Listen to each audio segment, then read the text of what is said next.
Good afternoon, good morning, wherever you are, good night. So we never know. Once again, my name is Vanessa Leite. I am originally from Brazil, but I've been living in New Zealand for 4 years now. I'm passionate about security, passionate about biometrics because I believe can increase security. And today I'm going to be talking to you about biometrics and security. And a couple of things I want to cover. I'm conscious of time, but let's see if we can get through the content. First of all, quickly review and discuss how biometric authentication works, what kind of security threats and security concerns, including controls we should be looking at when implementing those solutions. And finally, let's see if we can answer the question if biometric authentication can change the security in mobile banking. So COVID-19 pandemic has accelerated further the adoption of online and mobile banking. We have all faced never before seen challenges that required a change in many aspects of our lives. And of course, how we do banking has been no different. As you can imagine, and that should not be a surprise, we also have seen with their rapidly adoption, increase in cyber fraud. So we do have some numbers here. One of the most interesting ones is from the US Federal Trade Commission, where they have seen an increase, double on the numbers of identity theft from 2019 to 2020. And when we look at the ways that criminals, they normally demonetize identity theft issues or fraud or information, the most common things that we see is normally them obtaining credit cards in name of the victim or authorizing electronic transfers out of the victim's bank account. So those are the things that we see mostly in because effectively it is a very easy way for them to obtain money. And here is the first question that I want us to have a think of, that is, how do we better secure mobile banking? And if biometric authentication is the answer? So yes, but it depends, as most things in life. And the next few slides, I hope that I can exemplify why it is yes, and why are the dependencies and what are the constraints. So first of all, very quickly here, just to make sure that we all understand how biometric authentication works. So any physical, behavior, or biological trait used for identifying a user digitally, it is considered biometric authentication. Biometric systems, they have many different steps and can have many different components, but the basic ones, the most common ones are the sensors, software, and database. And those physical characteristics that could be fingerprint, face recognition, voice. We have seen some solutions on the voice space here today. They are collected, analyzed, and then normally what happens is that a corresponding template is generated. We call a biometric template. And the template is effectively a digital representation of the individual unique features. So those templates are what is effectively stored for the future authentication and to determine the match or not match. A very interesting and important aspect of biometric authentication is that, different from passwords and tokens, we do not rely on the secrecy of those traits. What we do rely on a lot is on the fact that it is difficult to impersonate someone else's behavior or physical characteristics. However, I just want to make a pause here and just make a comment. With the evolvement of technology, and with technology becoming more accessible and costing less every single day, I think that is a reality that could change very quickly. And when we look at how consumers, they see biometric authentication, or any biometrics, and how they feel about that, most of them do believe that it is better than remember passwords. It is a better user experience, so they are willing to use those technologies, which is a very good thing. But then and that's the next question that I want to put out there is our data, is their data secure? How are organizations, making sure that when they are collecting the information, if they are, right, they have the secure, the controls in place to secure that data. Well, we have seen some cases out there of organizations being breached and the information being exposed. When you look at the underlying issues and what has happened, normally it has to do with the fact that some organizations have not implemented some basic security controls or widely known security controls that organizations should all be thinking about. And we have some cases out there of those information being somehow exposed. So we are going to be looking as well in the next few slides on what kind of controls and things we can do from that space. So then in terms of authentication and security threats and any security concerns that we might have. So let's just quickly go through what are the aspects that we are concerned and what kind of attacks and threats we normally see. So first of all, if we take a lens of components, so we can potentially break that down in three major things that could, be compromised by hackers or malicious parts.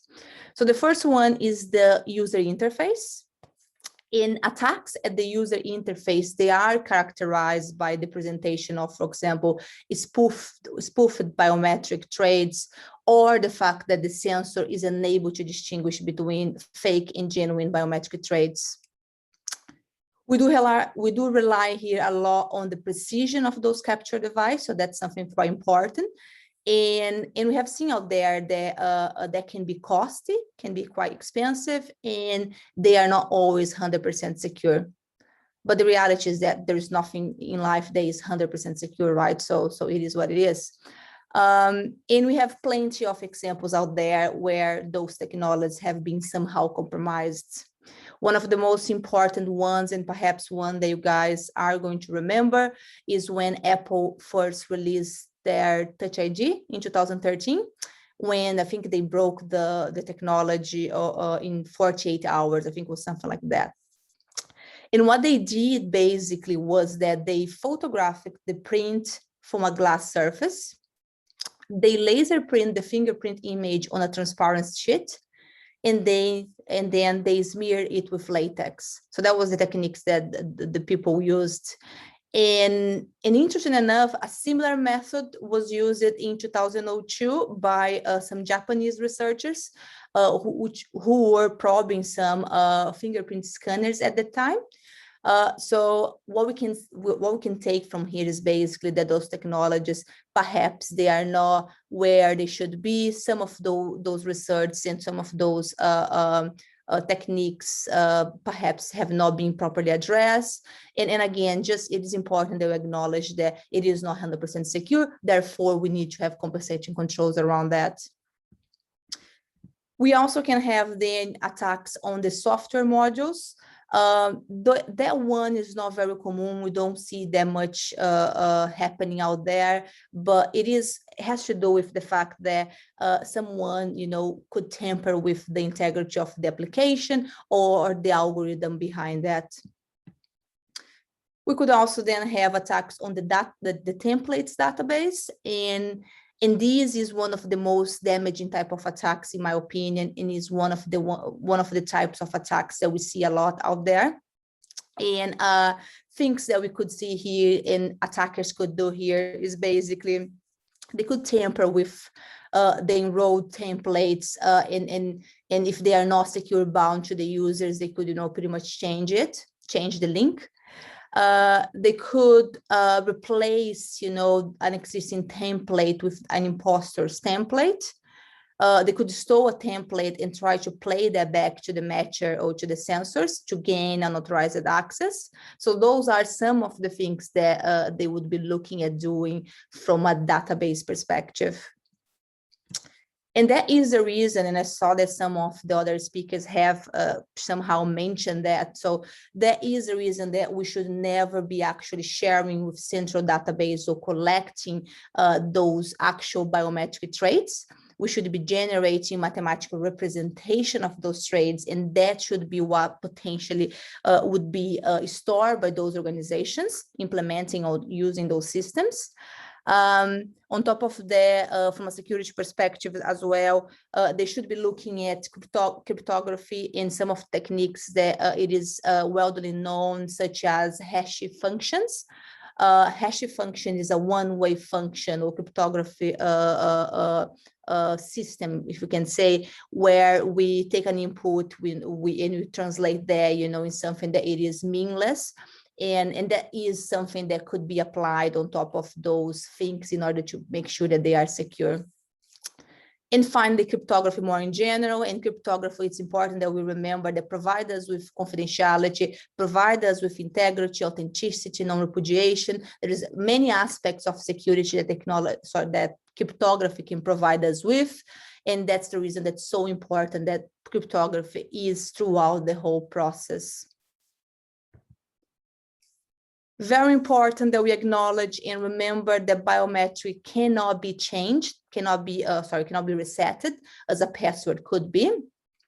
And once it's breached, it is breached forever. So victims will have to manage the impact of that, breach for the rest of their lives. So that's the reason that's so important for organizations to implement that in a proper way and think about the security of the data. And then if you go back to the original question and see if we can somehow answer that.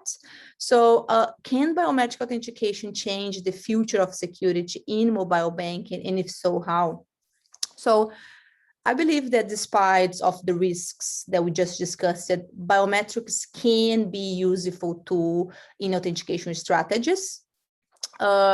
The demand for security in financial industry is always going to be significant. And I do believe that proper implementation of biometric can address that consumer demand for protection, because consumers are demanding for that more and more. And I also believe that the incorporation of biometrics into mobile banking, it is a very good example of combining security with user experience. And that's something that we always say that it is a must. We do need to do that right. So having controls that users can implement or can use, that it is easy for them to understand, have a good user experience. So I think that that's biometric, can display those aspects. And that's one of the reasons I believe that it is a good thing for mobile banking and can improve security.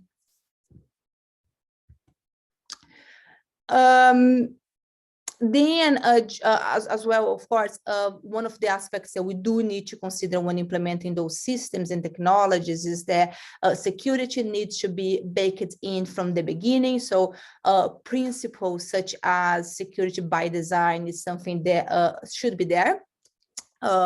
And that can improve a lot the security and address concerns from the very beginning. If we look at, and we have discussed some of those things, but just to recap, so things that organizations should be thinking of is one, a decentralized model. So again, biometric information should not be stored in a central database if there is no need for that. So there is a lot of organizations out there, they are implementing different, approaches, including, storing the information in a secure way with the user. So that's something that we should be looking at, because when we have the information in a central database, that pretty much means that we have a single point of failure, so that it becomes critical. Use of strong encryption is a must. So encryption can help a lot in security aspects, so it should be applied. The other thing as well is the high assurance levels for biometric technologies. So I think we kind of discussed that the technologies are more accessible, the cost is better, but organizations adopting those technologies, they need to make sure that that technology fit for the purpose of their business and also is aligned with their risk appetite. So they need to have processing places to make sure that their the technology that they're about to acquire and make available to their customer, it is secure and does what it's supposed to do. Very important that we layer with biometric authentication other authentication factors.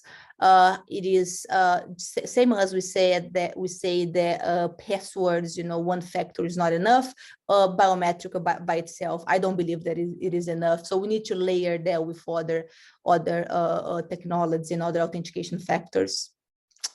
And finally, I would say legal provisions specific to biometric data protection. I'm not really a fan of more regulation, but I do believe that we need to review our existing, at least review our existing regulations and making sure that we do address the specific aspects of biometric and set some, standards that organizations need to meet. Because as in life we have seen before, some organizations are always going to do the right thing and think about security and customer and those kinds of things. Other organizations may not do the same. So the public sector, governments, they need to step in and make sure that there is a blueprint, and an understanding, a common understanding across the industry on the expectations and how those things should be done. Cool. So I managed to get through the content in time. So I believe that that's okay. So yeah, so that was what I was planning to discuss in terms of content, and happy to address some of the questions.